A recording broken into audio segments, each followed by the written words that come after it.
गुरुदेव, आप सूर्योदय, प्रणाम प्रभु। आयुष्मान पुत्र, ये तुम्हारे दादा श्री अर्जुन हैं।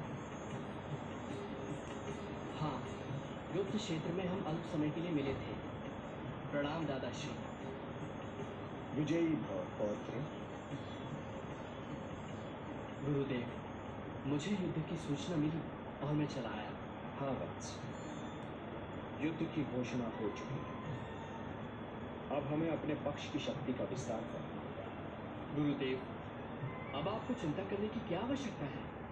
आपका शिष्य सिद्ध क्षेत्र से सिद्धियां प्राप्त करके लौटा है। मैं अकेला ही समस्त कौरव सेना को समाप्त कर सकता।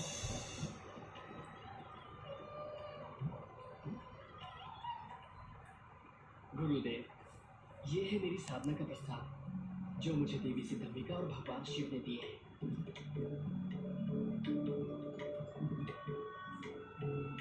इन बाणों की विशेषता क्या है पुत्र? पहला बाण जब चलेगा तो जिन लोगों के वध की मैं कामना करूंगा, ये उन पर मृत्यु चिन्ह बना देगा। पौत्र, ये कुछ अतिशयोक्ति नहीं लगती? नहीं दादाश्री, जब ये दूसरा बाण चलेगा तो जिन जिन के शरीर पर मृत्यु चिन्ह का निशान है, ये उनका वध कर देगा। तुमने इन बाणों की कभी परीक्षा की है? अब युद्ध होने ही वाला है, परीक्षा भी हो जाएगी।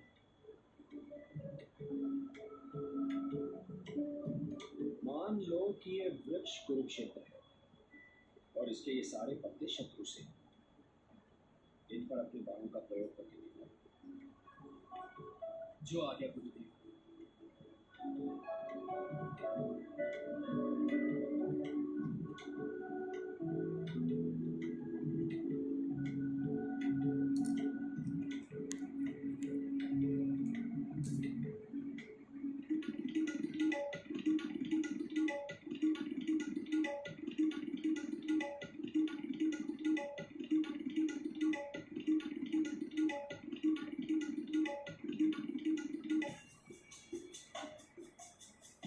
इस वृक्ष के सारे पत्ते मेरे लक्ष्य पर हैं गुरुदेव।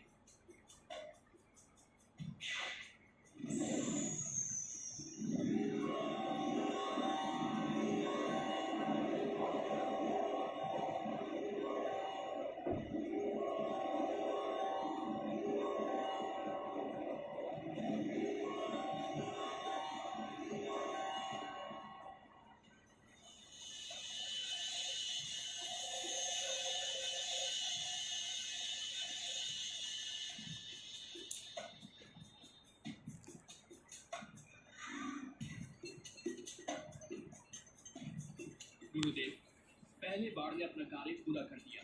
पुत्र, तुम्हें विश्वास है कि सारे पत्तों पर चिन्ह लग गए हैं? हाँ गुरुदेव।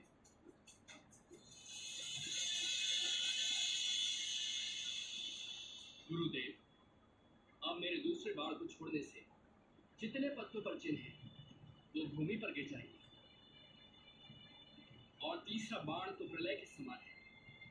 यदि मैंने इसका प्रयोग किया तो सारी सृष्टि का विनाश हो जाएगा। मैं इसका प्रयोग कभी नहीं करूंगा। रुक जाओ पौत्र। अब मुझे पूर्ण विश्वास है कि इस महायुद्ध में हम बार-बार दुर्बल नहीं हो सकते। दुर्बल तो अब कौरव लगते हैं। ऐसा मत कहिए दादाश्री, अन्यथा अनर्थ हो जाएगा। क्या अनर्थ होगा? गुरुदेव, मैंने देवी सिद्धंबिका तथा भगवान शिव को वचन दिया है कि युद्ध में जो पक्ष कमजोर सिद्ध होगा, मैं उसकी ओर से युद्ध करूंगा।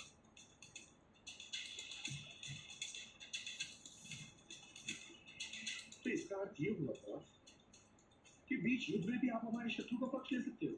हाँ दादाश्री, यदि युद्ध में कौरव पक्ष कमजोर सिद्ध हुआ तो देवी को दिए वचन के अनुसार मुझे उनकी ओर से ही युद्ध करना पड़ेगा। चलो विश्राम करो।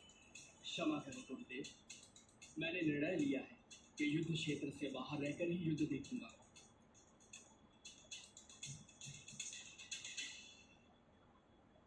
चलो बाहर।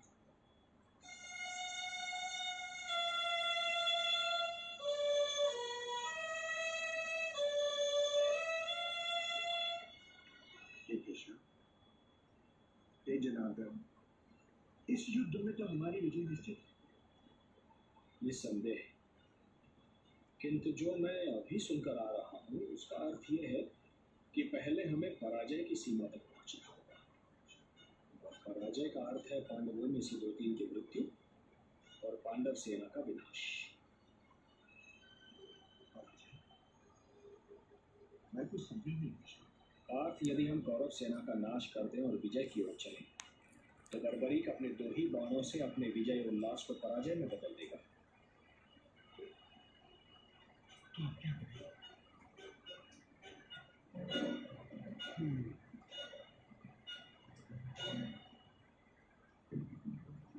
तुम ही बताओ मित्र, क्या सचमुच बर्बरी के बाण चमत्कारी होंगे? अवश्य मित्र, यदि वो बाण महादेव ने स्वयं बर्बरीक को दिए तो निश्चित ही वो चमत्कारी होगा।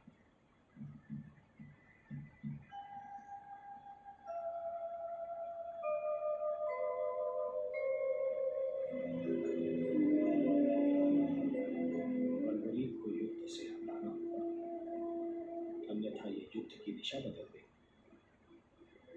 ये धर्म युद्ध है। धर्म को बचाने हेतु अब यही एक विकल्प शेष है।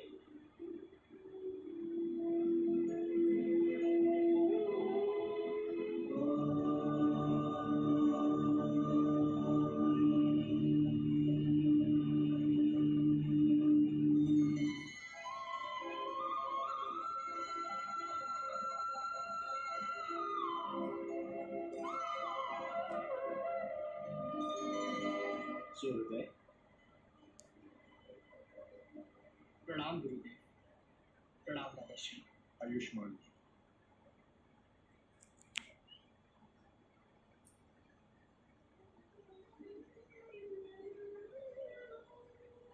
प्रभु, आप शांत क्यों हैं? क्या चिंता है आपको? पुत्र पुत्र कल से युद्ध शुरू हो जाएगा। देखें, निर्णय की सोच आता है। मेरे होते आपको चिंता करने की कोई आवश्यकता नहीं है। यदि कौरवों के पक्ष में युद्ध जाता देखा तो मात्र 2 क्षण में मैं सारे योद्धाओं को समाप्त कर दूंगा। मैं तुम्हारी शक्ति से परिचित हूँ और ये भी जानता हूँ कि तुम्हारी हमें अनन्य भक्ति है। किंतु क्या प्रभु? पुत्र, आज शुक्ल फाल्गुन द्वादशी है। आज की महिमा दुगनी हो जाती है। किंतु मुझे बताइए प्रभु, मैं आपके दिए हर आदेश का पालन करूंगा। वत्स सूर्योदय, युद्ध से पूर्व चंडी एक बलि चाहती है और बलि उसी की चढ़ाई जाएगी जो अत्यधिक बलशाली होगा। इसमें चिंता किस बात की है प्रभु? चिंता इस बात की है वत्स कि इस पृथ्वी पर 3 ही ऐसे वीर हैं जिनकी बलि स्वीकार हो। मैं, तुम या अर्जुन। नारायण नारायण।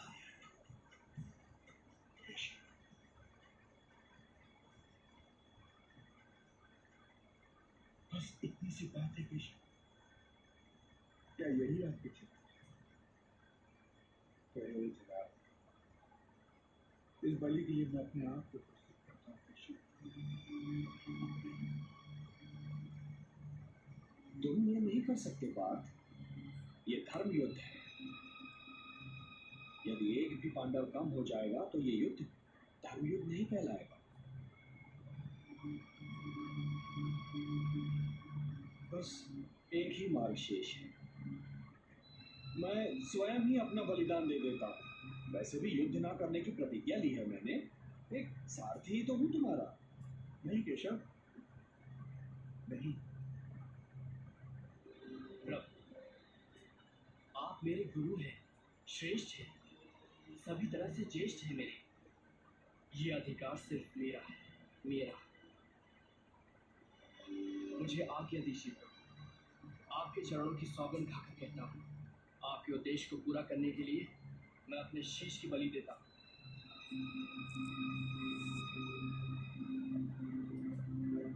प्रभु, ये कार्य करने से मेरे वंश की कीर्ति बढ़ेगी।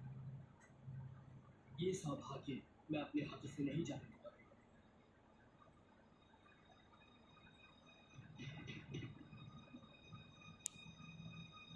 सोचिए मत प्रभु, उठाइए ये शस्त्र और मेरे शीश को धड़ से अलग करके चंडी माँ को बलि चढ़ाइए।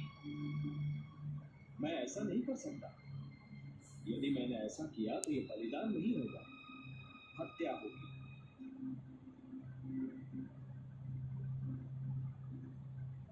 जब मैं स्वेच्छा से ये शीश आपको सौंप रहा हूँ तो ये हत्या नहीं कहलाएगी।